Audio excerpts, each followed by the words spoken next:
Hi there, Carlo Chandalantar, I'm the chairman for Waves for Water Philippines. Hi, I'm Jenica Dizon Mountford, Country Director for Waves for Water Philippines. And we're Waves for Water.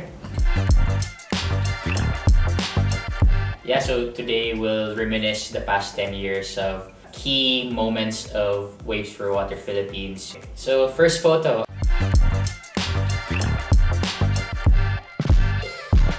Yeah, it's just people sorting through Typhoon Yolanda. I think Waves for Water really started in Cebu.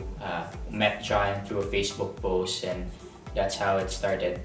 First night, we immediately planned everything. Next day, we went out and spent about 2-3 weeks in Cebu and Visayas areas, and these clean water filters really was needed in the Philippines. And I was brought in, not really planned, and I really got drawn into the whole thing, so I didn't know what I was doing. That was actually the first implementation that we did. So the highlights, I think the first two photos is really where it all began, why it was crucial. No, I think understanding at any given time when disaster strikes, every essential thing, survivability is most important, but trust at the end of the day bears the difference of really good impact and not, right? So the fact that we didn't know each other and we wanted to help out, that was it.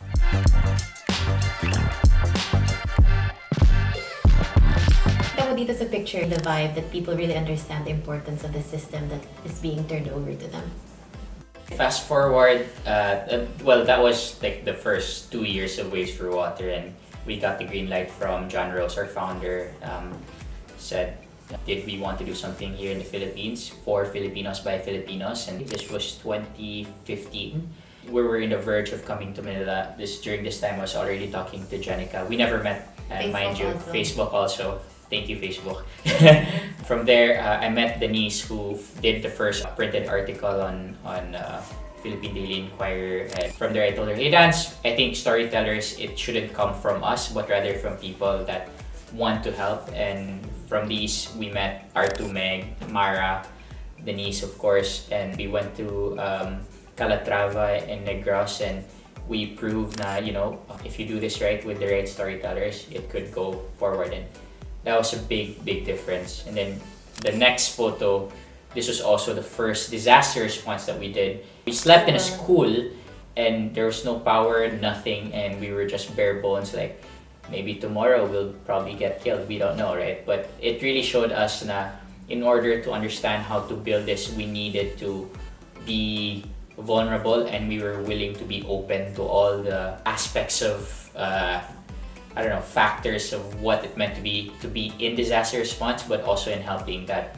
you can't have all the best gears at any given time. It's about figuring out problem solving every single step in the way, and then as long as you get there, time is of the essence, of course, but it also means that everybody needs to work together.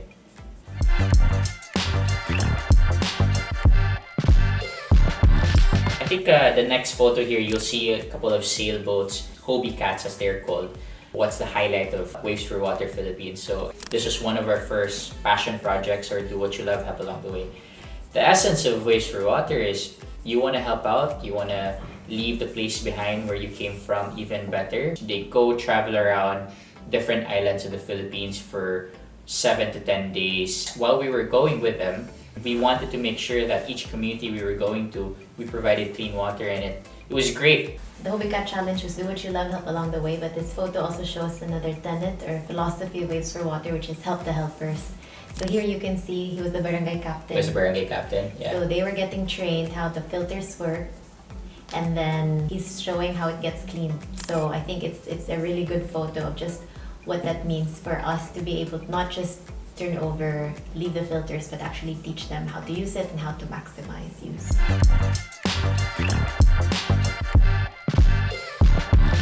Yeah, so the tanks that you can see here, the thing about technology as well is you need to be agile, and you need to understand social cues and dynamics of where they come in as part of the innovation, right? And also just to highlight that these tanks are on a boat. So, and that's what we've been very good at. Figuring out logistics, figuring out how to be nimble, and then really just being able to create grassroots impact.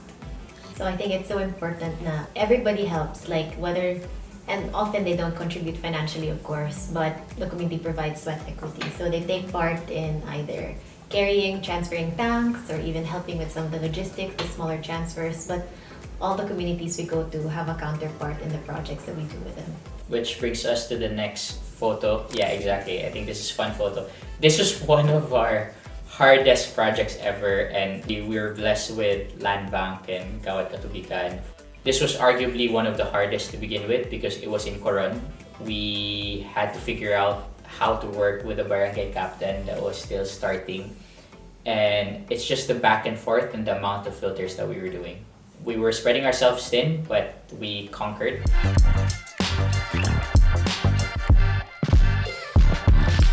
So this is another rainwater catchment tank. These are 2 tanks in North Agaray, Bulacan with Dumagat. So this was with Discovery Primea. The tank system was beautiful because you were catching rain, but at the same time it was doing all the other things. Okay, I think we will talk more about this, and this is one of the few projects na we gave majority of the planning and coordination with our partners GoShare. What they call themselves is all-in-one bayanihan. So anybody who has something to contribute can come, and they have partnered with the Armed Forces of the Philippines as their logistics partner, but then we also double as a community relations partner. So Waves for Water's role has been to provide access to clean water to remote communities that they visit, and this is the first ever project we've done, which was epic. Mm-hmm. This was in the Babuyan group of islands, Calayan Island. Yeah. And how we got there on the way was we rode several Navy ships. We stayed overnight, woke up in Calayan, and had the Land Rover Club there as well. And that's what you see in this photo. Just us arriving at shore and everybody disembarking, and then the Land Rovers. It would not have gotten there without the AFP.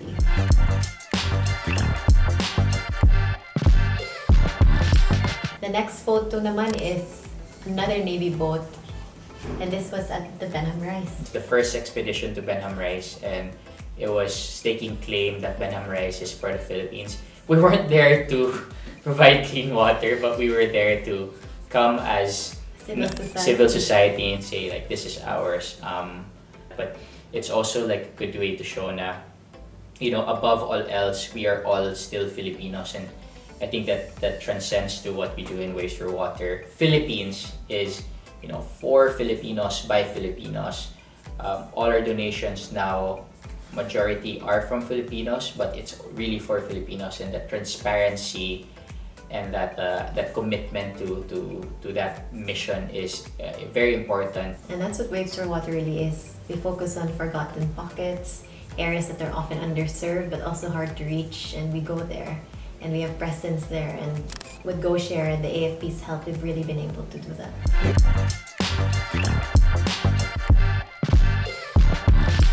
So this is a boat. It's a smaller boat transferring a tank, but you can see how the transfer works. We've been literally dragging it in the ocean. So this was World Water Day 2018. We worked with TAO Philippines. An expedition from El Nido to Coron, and we visited small island communities on the way. And this is us transferring a rainwater catchment system from the big boat going to the community with us on a small boat. Yeah, it was an expedition. Anything could happen. Thank goodness the weather was supportive and cooperative. No? So this photo is very memorable to me because this was the first independent disaster response project that I had. So this was Batanes, this was with Land Bank. This was 2016 with Typhoon Ferdy. And I distinctly remember the conversation with these fishermen. I just asked anong huli nila, and they showed me Dory from Finding Nemo, and I was shocked. And I assumed they were going to sell it for aquariums, whatever. But then apparently, they were going to eat it for their next meal. It took me aback because I realized it's so easy for me to assume things, but to realize that people actually are wanting of their basic needs, food, clean water, shelter, realizing that access to clean water is so much needed in these areas. Really just from a simple conversation, really I think cemented my stay, and this is me 7 years after. Yeah, now you're country director. Never imagined. From volunteer, country director.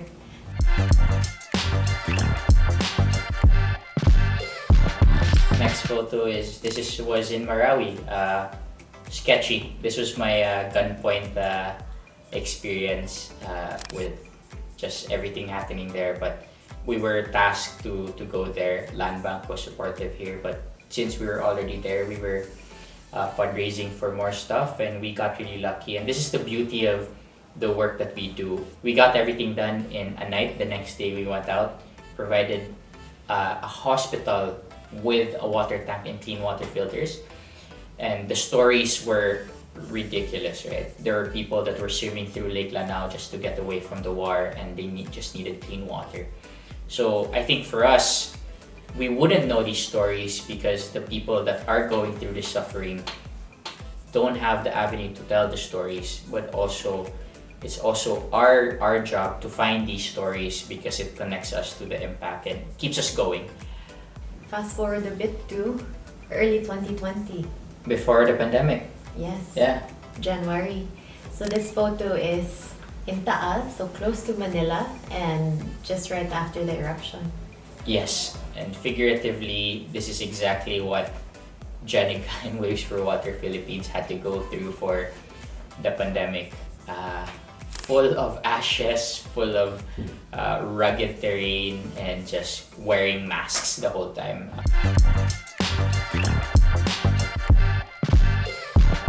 And now we're wearing masks. This was I think at the height of the pandemic already. March was the pandemic, so this was around June, July, when government allowed us to go out, but we still had to get work done.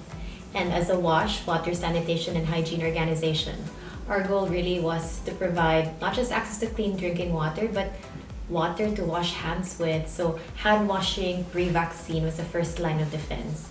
And so we had to be creative. Before we got the Happy Tap conversation in place, we had to be creative and use tools that were readily available to us. And this was a product of that. And anywhere, we needed to make sure any province had access to these parts, and PVCs were very important for this part. So we just put a hand washing station together from PVC pipes, repurpose the buckets that we use with a tap, and then use that, deploy that as hand washing facilities. So this is me teaching a kid proper hand washing. This was also during a post-Taal disaster response initiative in Batangas, and we accompanied that with hand washing stations because the pandemic was at its height. And this was really us doing what we needed to do despite things being so hard. And that's the next photo. So if this was, previous one was hand version washing. 0. This is version 1. The next one is the commercial one. Yeah. And this was thanks to our friends from Happy Tap. So we managed to get a hold of them. They're a social enterprise based globally but had local manufacturing in Vietnam. And they have hand washing stations that didn't need piped-in water infrastructure. So that means these were standalone facilities that could be deployed anywhere, didn't need permanent connections, and then you could actually reuse water that you hand washed with. So also promotes water recycling, low flow, so it's water efficient. Yeah, the next photo is, so at the height of the pandemic, this is a partnership, thanks so much to H&M, that was really a donor that pushed through with their donation and their commitment to us in 2020. And this is one of the big projects we've done with them. So this is in Southern Palawan in Quezon. And this is in partnership with barangay health workers. So they're heroes that don't get celebrated, but have joined us going house to house, village to village, and really walking and slipping and sliding through muds to get to remote communities or our brothers and sisters who are Palawans. So this is them like going through mud barefoot, carrying buckets with them. Right, so this next photo is really just representative of what we had to do in the pandemic. We had to do a lot of things. We had to make much out of so little, but also show commitment that the help that we were receiving, the support we were getting, was reaching really remote areas in the country, despite the hardships of logistics and travel at the time. The next photo shows us, this is with the support of H&M. So this was a remote jungle school in Brooks Point, Palawan, and this tank actually had to be flown by helicopter. So this tank, after being flown by helicopter, is now being transported by the community. And we're very thankful to H&M because they were one of their few donors to really push through their commitment in 2020 at the height of the pandemic.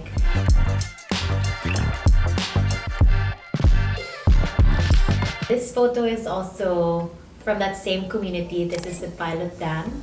As you can see, the community was so remote that we had to get assistance from PAMAS, or the Philippine Adventist Medical Aviation Services. So they provide aviation services to remote jungles, primarily for medical evac, because the Palauans were living in just remote parts of Brooks Point. An hour of hiking through really rough terrain, you can slip, slide, and actually just die, was an equivalent of a minute of flying. And so he was a volunteer medevac pilot and helped assist. So assisted us with bringing the filters and helped us reach over 10 communities in record time because of his support. Unfortunately, he went missing just this year. So he never returned from a medevac, and we honored him during our 10th year anniversary. So really grateful for the services that he's given to the Filipino people.